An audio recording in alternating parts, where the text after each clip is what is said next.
Olá pessoal, tudo bem? De volta ao nosso projeto, hoje com um entrevistado muito especial, o Dr. Olímpio de Sá Sotomayor, procurador de Justiça do Ministério Público do Paraná desde 77, uma pessoa muito respeitada nesse meio, na defesa dos direitos humanos. Mas não apenas, porque o Dr. Olímpio tem uma longa trajetória nessa área e eu vou ler um pouquinho da biografia dele daqui a pouco para vocês, tá bom? Dr. Olímpio, eu já queria começar agradecendo pela sua presença aqui. Obrigado, um prazer, um privilégio tê-lo aqui, uma honra. Obrigado. A alegria é minha, Aurélio. Obrigado. Vamos falar de direitos humanos. Vamos lá.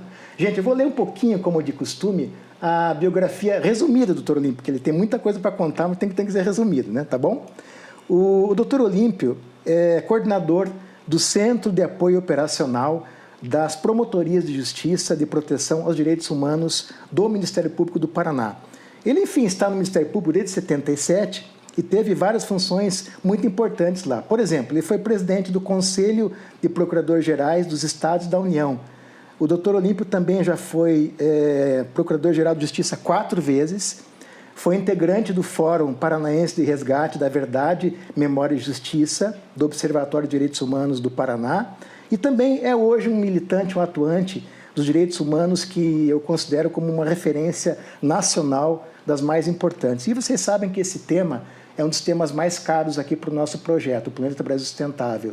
É um tema importante, a defesa dos direitos humanos da criança, do idoso, das mulheres vítimas de violência. Por isso trouxemos o Dr. Olímpio aqui, para que ele possa falar um pouquinho desse tema para nós, tá bom? Dr. Olímpio, vamos às perguntas então? Vamos lá. Dr. Olímpio, eu quero começar falando da questão da defesa da liberdade, Dr. Olímpio, da defesa da democracia, que é um tema caro para o senhor e para nós também. O Brasil, Dr. Olímpio, lembrou no dia 31 de março, 60 anos do golpe militar de 64, que foi aplicado no governo do general Castelo Branco, né? O senhor fez parte do Fórum de Resgate da Verdade, Memória e Justiça. Doutor Olímpio, por que é tão importante lembrar essa data? Por que é importante que a sociedade entenda qual a relevância de nunca esquecer dos 60 anos do golpe? O lema dessa área, você já iniciou a indicação dele, é conhecer para nunca mais acontecer.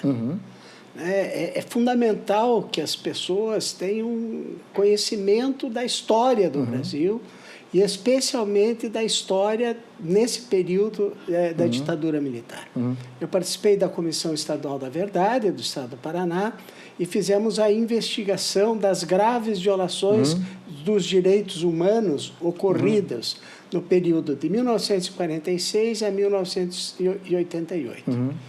E para alguém como eu, que já estudava a matéria, né, eu fui absolutamente surpreendido pelo tanto de atrocidades, de violência, dos casos de tortura, de morte, de desaparecimento das pessoas, o verdadeiro genocídio que se praticou aqui no estado do Paraná em relação aos povos indígenas.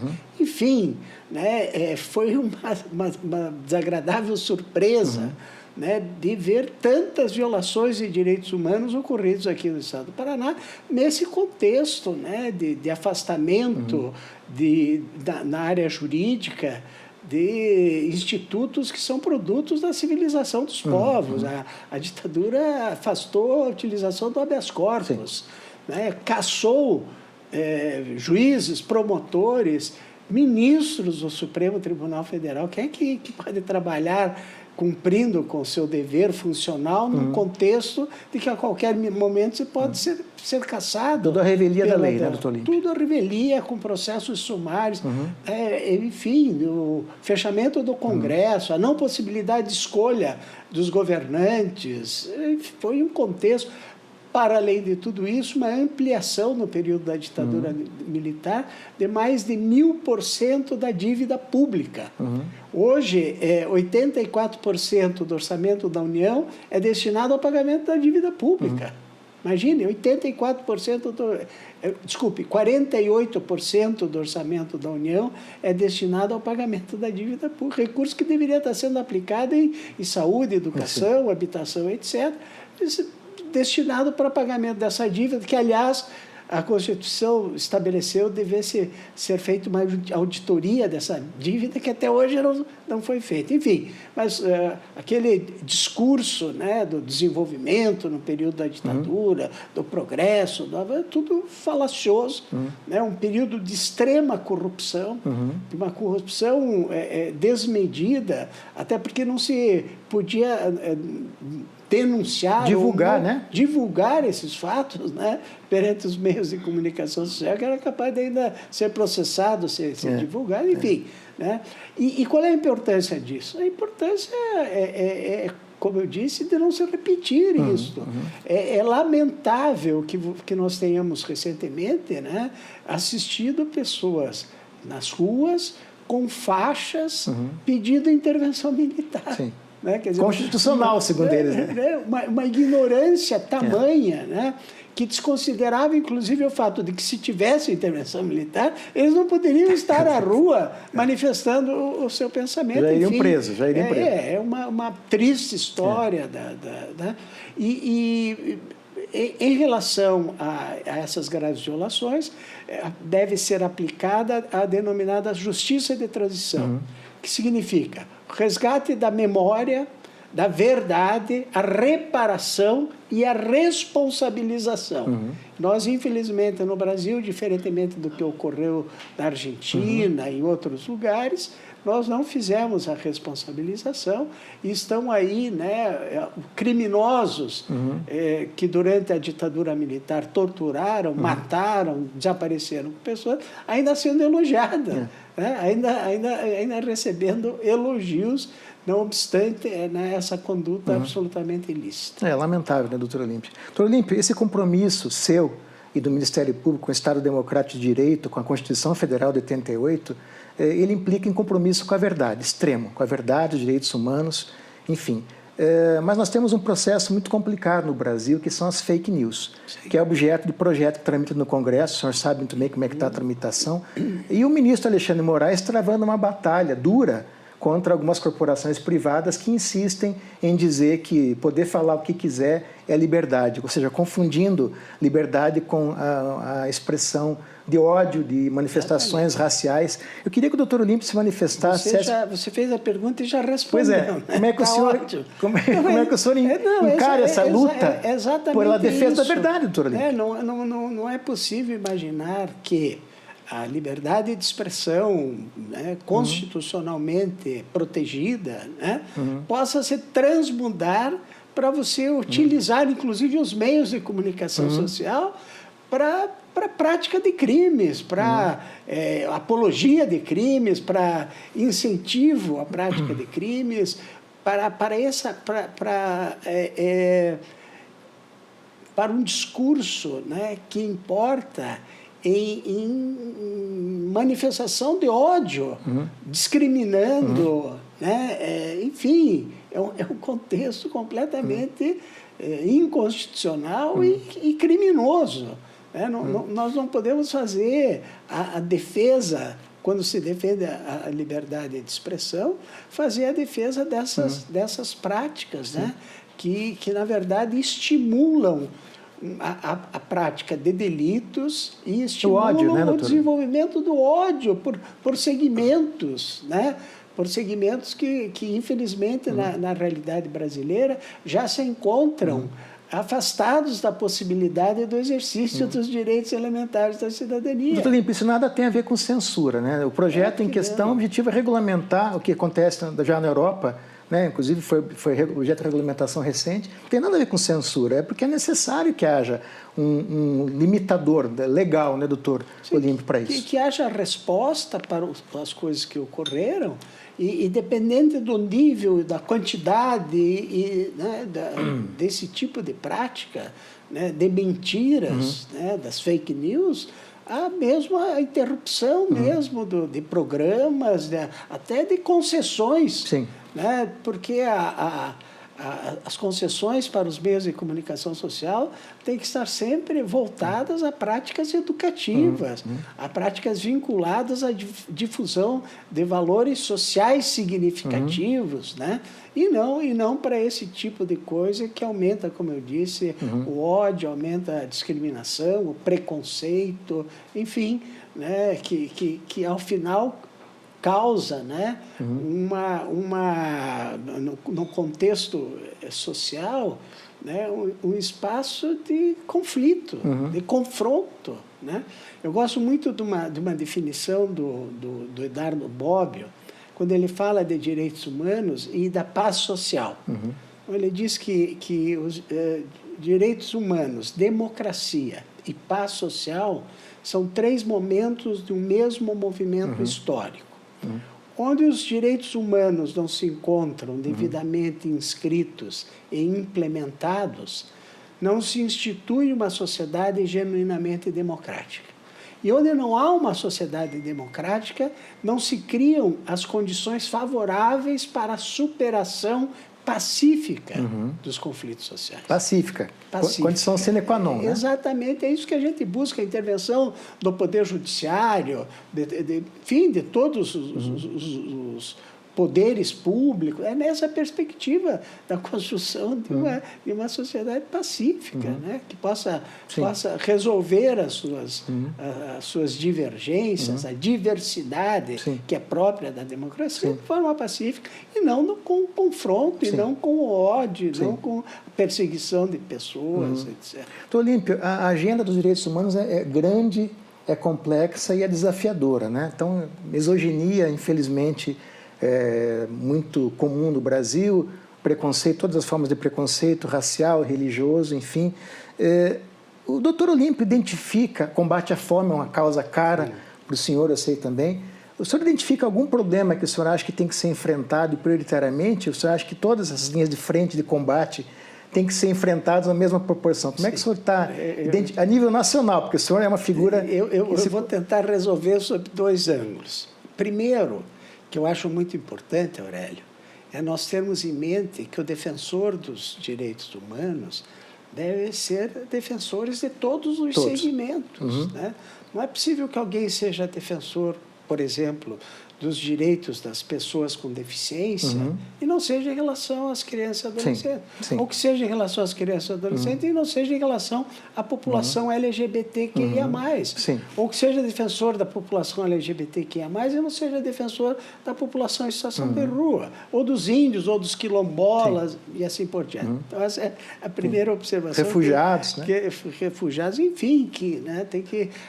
o caráter de indivisibilidade dos direitos humanos. No outro aspecto, e aí respondendo a tua pergunta, né, eu não tenho dúvida em dizer que a construção de uma sociedade melhor e mais justa, né, que é objetivo da República Federativa do Brasil, tem que se dar a partir da garantia dos direitos já prometidos na Constituição e no Estatuto da Criança e do Adolescente para a infância e a juventude. E aí eu destaco o princípio constitucional que determina a prioridade absoluta para a área da infância. É dever da família, da sociedade e do Estado assegurar às crianças e adolescentes com absoluta prioridade os direitos à vida, à liberdade, à convivência familiar e comunitária, à saúde, à educação, à profissionalização, enfim, a Constituição, no artigo 227 da Constituição, indica esses direitos fundamentais à população infantil e diz que o asseguramento, a garantia desses direitos deve ser dado com prioridade absoluta. O legislador do Estatuto, na sequência, vai dizer que prioridade absoluta, entre outras coisas, naquilo que é mais importante, significa preferência na formulação e na execução de políticas públicas e destinação privilegiada de recursos para a área da infância.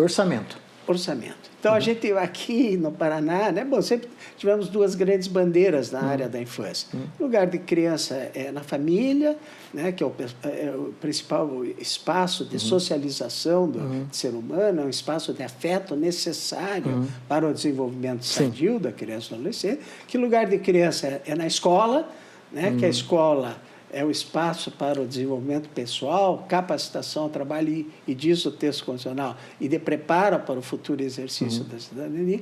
E aqui no Paraná nós passamos a dizer que o lugar de criança é nos orçamentos públicos. Sim. Né, de que de nada vale o melhor dos discursos que se faz a favor da infância, e todos fazem, se no momento da elaboração das leis orçamentárias não houver a destinação dos recursos necessários para a implementação dos programas e ações que tenham sido definidos pelos conselhos dos direitos da criança e do adolescente, que a Constituição e o Estatuto dizem ter caráter deliberativo. E por isso as decisões dos tribunais superiores são no sentido de que a política formulada pelos conselhos dos direitos vincula o administrador, que ele é obrigado a canalizar os recursos necessários para a implementação dessas políticas. E aí entendendo o legislador, o executivo municipal e estadual, né, doutor Olímpio? Em todos os níveis, e o federal também. E da União também.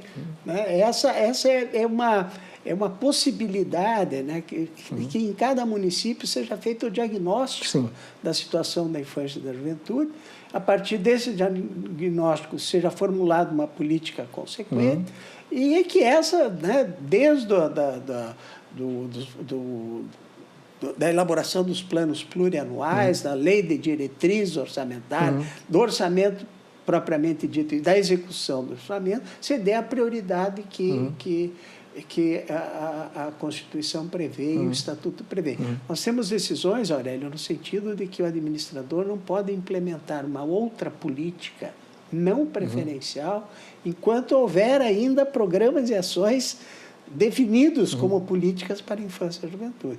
Precisamos fazer esse embate. Acontecer. Precisa fazer acontecer. Quer dizer, né, nós precisamos, aproveitando a existência de um comando constitucional de prioridade absoluta, fazer com que o poder público efetivamente dê preferência para a infância e a juventude, que tenha creche, que tenha programas oficiais de auxílio às famílias, que tenha programas para... Inclusão social.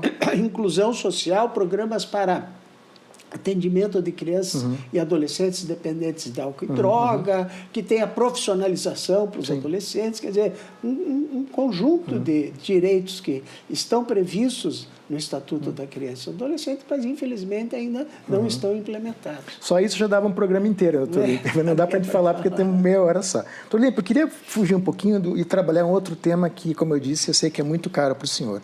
Há 2 anos o senhor propôs a Associação dos Municípios do Paraná a intensificação da adesão dos municípios ao SISAM, que é o Sistema Nacional de Segurança Alimentar e Nutricional.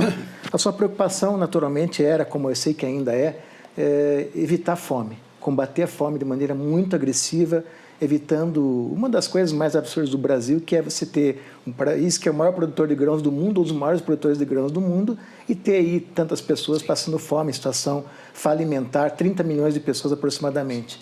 Doutor Olímpio, qual é o tamanho do problema hoje? Isso ainda preocupa muito o Ministério Público? Sem dúvida. Os últimos indicativos que nós temos é de 33 milhões de pessoas passando fome. 125 milhões de brasileiros em situação de insegurança alimentar.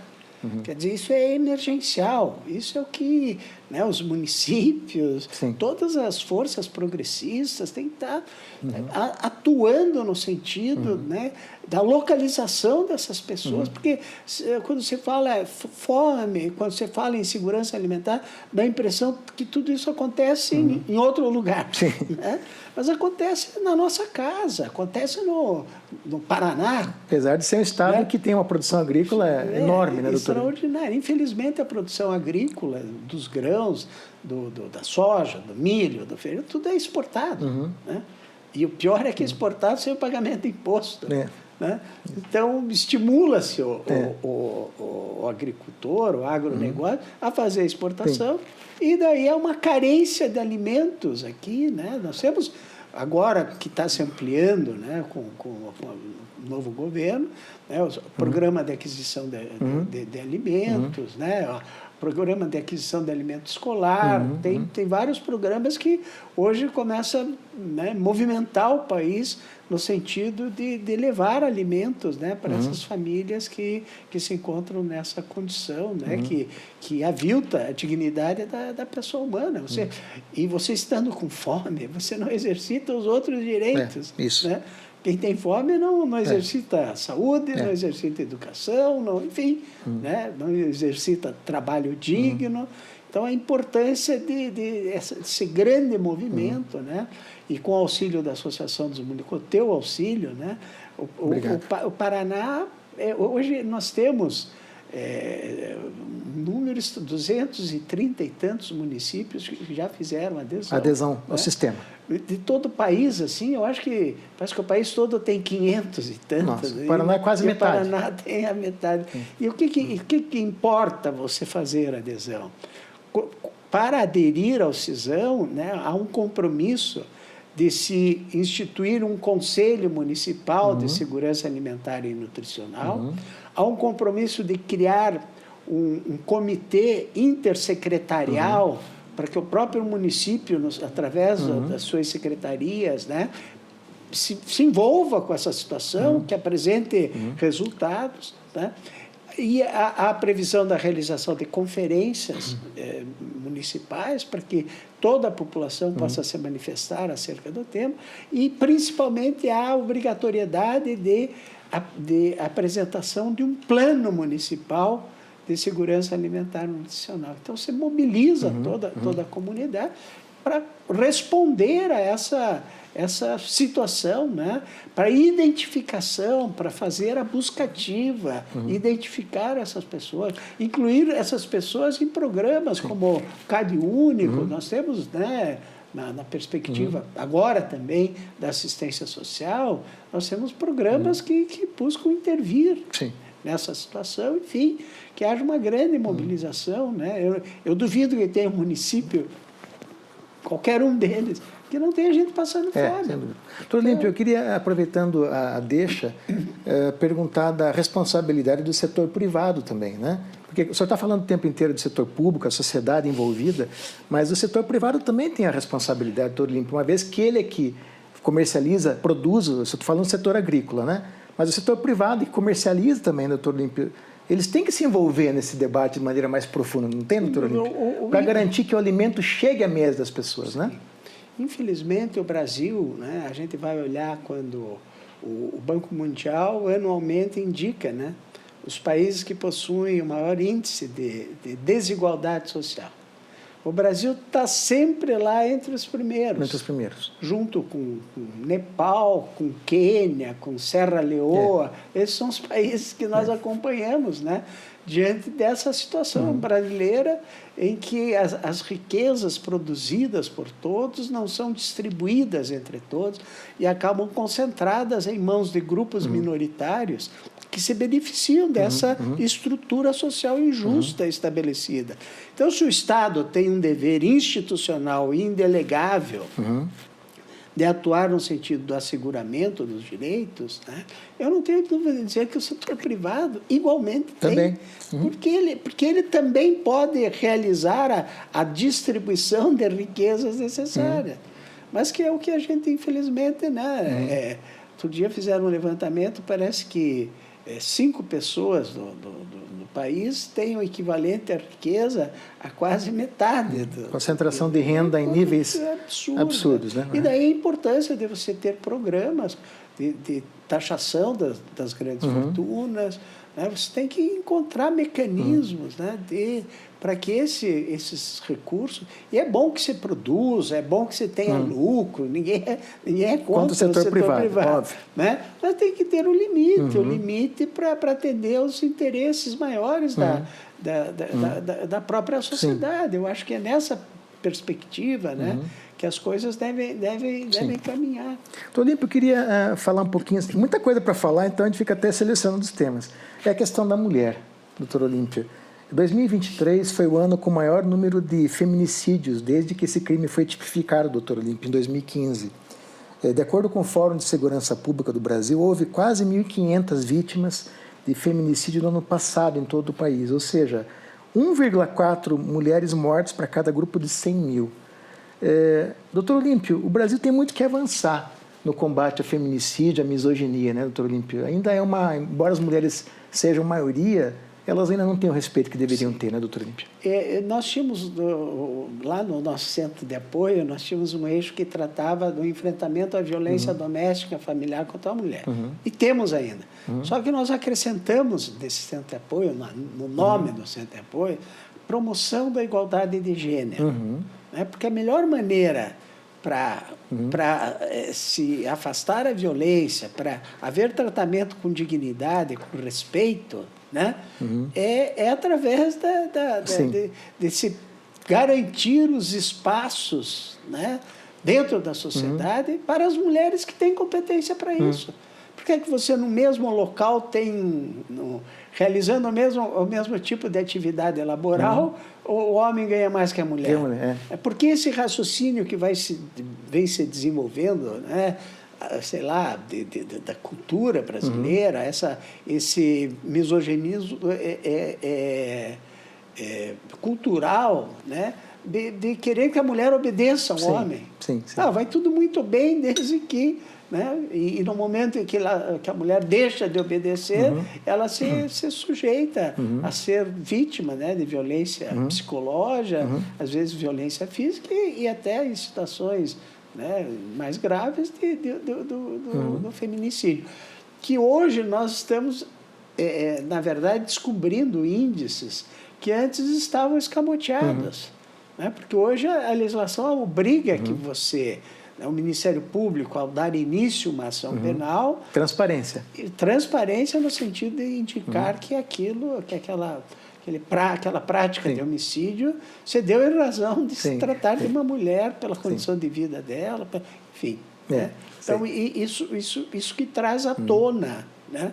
E nós temos trabalhado também, em nome do Ministério Público, tem feito por intervir, com espaços, chama-se espaços reflexivos para os autores de violência contra a mulher.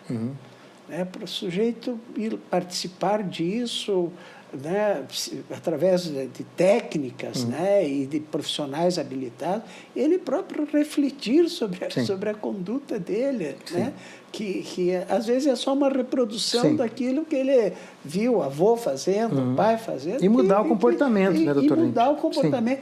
E não permitir que ele seja um reincidente. Né? Porque às vezes você pune, estabelece a punição, e daqui a pouco no relacionamento seguinte... Né, ele tem repete as mesmas práticas.